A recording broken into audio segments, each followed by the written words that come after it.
Hello नमस्कार दोस्तों, एक बार पुनः मैं अपने यूट्यूब चैनल उपयुक्त ज्ञान एजुकेशनल चैनल पर आप सभी साथियों का हार्दिक स्वागत करता हूं। तो मैं अपनी नई सीरीज़ एमसीक्यूज़ जो प्रबंधन है, जो हमारा बीच में छूट गया था, उसको हम अब प्रयास करेंगे कि ये सतत रूप से एग्ज़ाम तक आपका चालू रहे। और मैं ऑब्जेक्टिव के माध्यम से आपको प्रबंधन की जो है पूरी क्लास कंप्लीट कराने का प्रयास करूंगा। इससे आपके दो फायदे होंगे।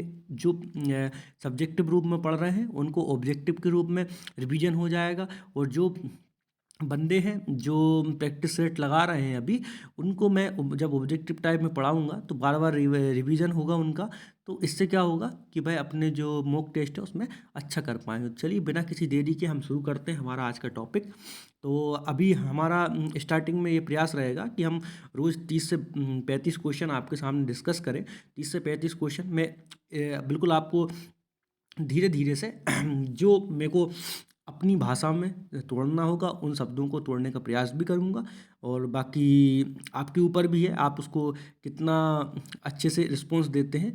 तो हम शुरू करते हैं बिना किसी देरी के लिए।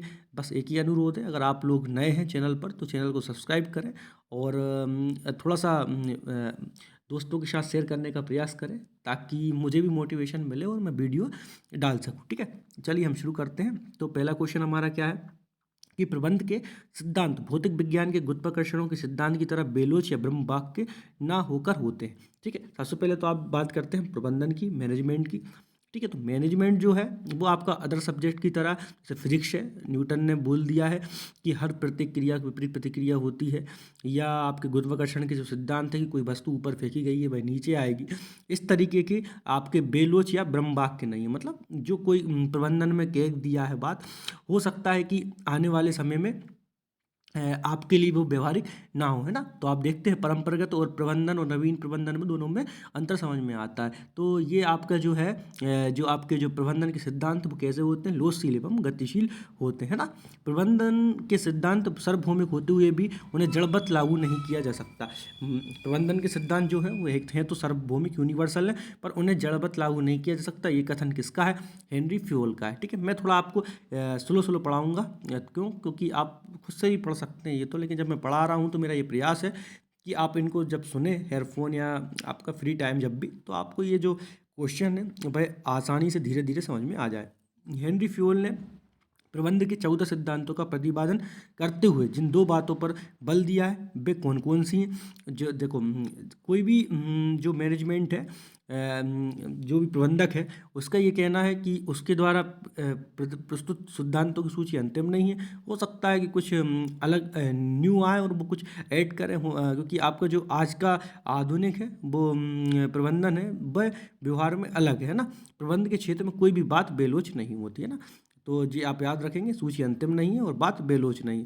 प्रबंध द्वारा अधिकारों का प्रत्यायोजन उसको करना चाहिए जिसके पास हो क्या हो, उत्तरदायित्व जिसके पास हो भाई उसका प्रत्यायोजन करें। ठीक है, फ्योल के अनुसार जो आपका अनुशासन बनाए रखने के लिए आवश्यक है, क्या आवश्यक है? तो सभी स्तरों पर अच्छे अधिकारियों का होना, उचित एवं सर्वमान्य नियमों एवं समझौता का होना, न्यायोचित दंड विधान की क्रियान्वयन होने, उपयुक्त सभी। तो आप जैसे आप पढ़ सकते हो उपयुक्त सभी। ये थोड़ा सा एक ट्रिक भी होती है कि जब भी आपको इस तरीके के क्वेश्चन मिले उपयुक्त सभी वाले, तो 90% आंसर इनका उपयुक्त सभी ही होता है ना। उचित परिश्रमिक पद्धति वह होती है, कौन सी पद्धति उचित परिश्रमिक होती है? जब आपका कर्मचारी और नियोक्ता दोनों को अधिकतम संतुष्टि प्रदान करती है ना। तो जो भी व्यक्ति श्रम कर रहा है और जो उनसे श्रम ले रहा है, दोनों को संतुष्टि हो, तो उसे उचित पारिश्रमिक पद्धति कहा जाता है। फ्यूल के अनुसार सत्ता का विकेंद्रीकरण एवं केंद्रीकरण निर्भर करता है, काय पर निर्भर करता है? प्रबंधकों के व्यक्तिगत गुणों पर, जो आपका अधीनस्थ है उनकी योग्यता पर, और व्यवसाय की दशा पर।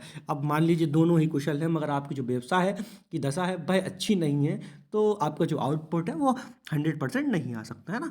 तो अब हम नेक्स्ट क्वेश्चन की ओर चलते हैं कि जो आपकी किसी संगठन में जो सोपान श्रृंखला है, उचित क्रम की जो श्रृंखला है उसको वो क्या है? तो वह उच्चतम स्तर से निम्न स्तर तक के पदाधिकारियों का क्रम उसका सोपान श्रृंखला कहलाती है। अधीनस्थों पहल करने की भावना के विकास के लिए प्रबंध को करना चाहिए। ठीक है, मतलब आपके जो अधीनस्थ हैं वो भी पहल कर सकें, उनमें भी भावनात्मक विकास हो, जो आपका प्रबंधक है या व्यवसाय है उसमें वह सहयोग की भावना विकसित कर सकें। उसके लिए क्या करना चाहिए, तो आपको व्यक्तिगत दम्भ एवं अहंकार का त्याग कर देना चाहिए। सबसे पहले विचार करने एवं क्रियान्वित की स्वतंत्रता आपको जो व्यवसाय या संगठन है उसमें सभी कर्मचारियों के पास होनी चाहिए। निर्णयों में सहभागिता होनी चाहिए।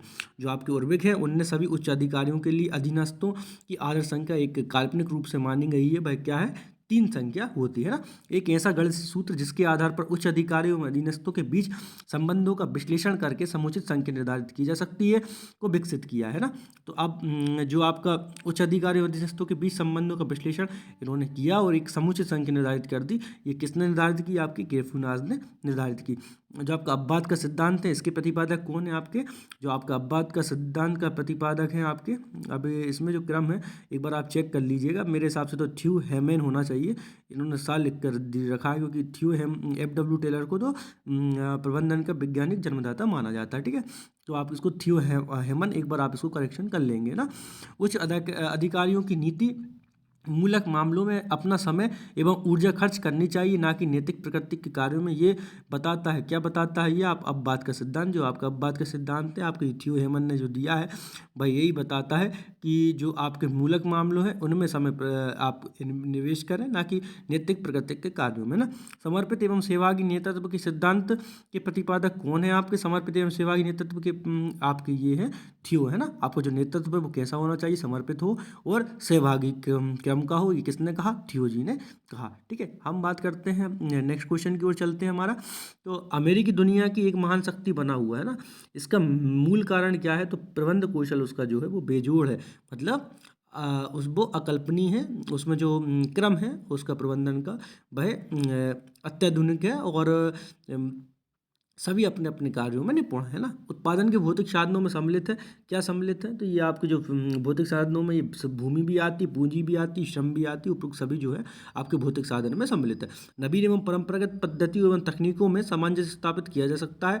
प्रभावशाली प्रबंधन के माध्यम से अधिक पूंजी से अधिक कर्मचारी लगाकर निम्न इनमें से कोई नहीं। तो आपके जो नवीन एवं परंपरागत पद्धति हैं उसमें तकनीकों में सामंजस्य स्थापित कैसे कर सकते हैं आप, इनमें से किसी भी कारण से आप सामंजस्य स्थापित नहीं कर सकते, क्योंकि नवीन एवं परंपरागत पद्धति जो है दोनों ही अलग है और उनका दोनों का जो दशा है, स्थिति है, वो दोनों अलग अलग है। प्रबंध संबंधित है, वह कैसे संबंधित है, प्रबंधित आपके मानवीय व्यवहार से संबंधित है। प्रबंध की कुशलता एवं प्रभावशीलता को जांचने के लिए देखा जाना चाहिए कि प्रबंधक किस सीमा तक उद्देश्यों की प्राप्ति करता है, किंतु इसके लिए कोई निश्चित परिणात्मक तकनीक नहीं है। ये कथन किसका है, पीटर ड्रैकर का है ना। अब प्रबंध की कुशलता, मान लीजिए आपका व्यवसाय है, जो आप कैसे निरूपण करें उसका कि जो आपका व्यवसाय है वो उचित प्रबंध के माध्यम से चल रहा है या नहीं चल रहा है। तो इसके लिए आपको जो है प्रबंधक जो आपके उद्देश्य है वो आपने किस उद्देश्य तक, मतलब किस सीमा तक प्राप्त कर लिए हैं, तो इस माध्यम से आप देख सकते हैं। ये कथन किसका है, पीटर ड्रकर का है। प्रबंधन की सीमाएं धीरे धीरे घट रही हैं क्योंकि आपका जो प्रबंध के विज्ञान का विकास हो रहा है ना और इसका पेशाकरण हो रहा है ना। ये विशिष्ट एवं प्रतिष्ठित विषय एवं कार्य के रूप में अपने जड़ें जमा रहा है। प्रबंध से तात्पर्य पूर्वानुमान लगाना तथा योजना बनाना, संगठित करना, आदेश देना, समन्वय करना एवं नियंत्रण करना। ये कथन किसका है, तो आपका हेनरी फ्यूल का ये कथन है ना। अब नेक्स्ट क्वेश्चन की ओर चलेंगे हम।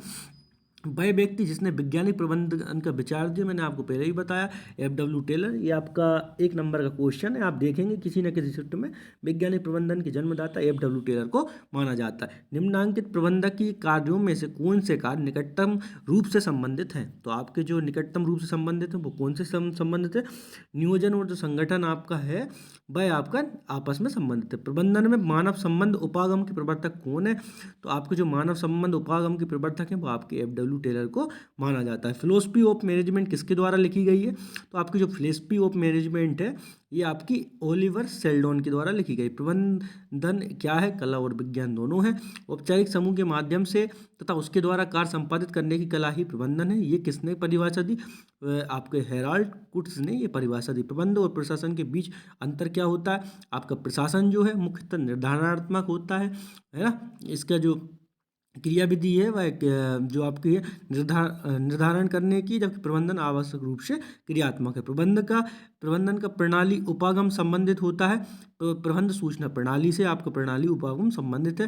प्रबंध का नियोजन कार्य किसके द्वारा किया जाता है? उच्च स्तरीय प्रबंध द्वारा। मेनार्ड और बर्गर ने प्रबंध के जो 3 मूलभूत कार्य बताए उनमें शामिल नहीं है, नियोजन, अभिप्रेरण, क्रियान्वयन और समीक्षा। इसमें क्रियान्वयन आपका सम्मिलित नहीं है। तो चलिए आज हमने आपसे के साथ प्रबंधन के 30 क्वेश्चन लगभग डिस्कस करने का प्रयास किया, क्योंकि आप देख रहे होंगे कि प्रबंधन जो है आप पढ़ते हैं और उसके बाद आप जो सेट लगा रहे हैं उनमें प्रबंधन के क्वेश्चन कुछ उनकी जो भाषा है, सबसे पहली बात तो ये है कि आप जो है अलग फील्ड से हैं, मान लीजिए कोई मैथ से होगा, कोई साइंस से होगा, या कोई पीएससी या इसकी तैयारी कर रहा होगा, और अब एकदम से जो प्रबंधन का पढ़ रहा है तो उसकी जो टर्मोलॉजी है वो समझ में नहीं आ रही होगी। इसी कारण से मैंने ये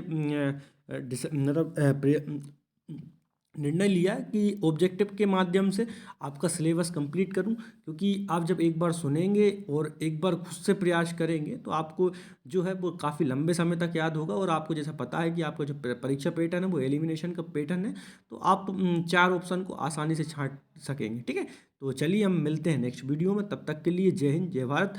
प्लीज़ आप चैनल को सब्सक्राइब अवश्य करें और दोस्तों के साथ शेयर करना ना भूलें।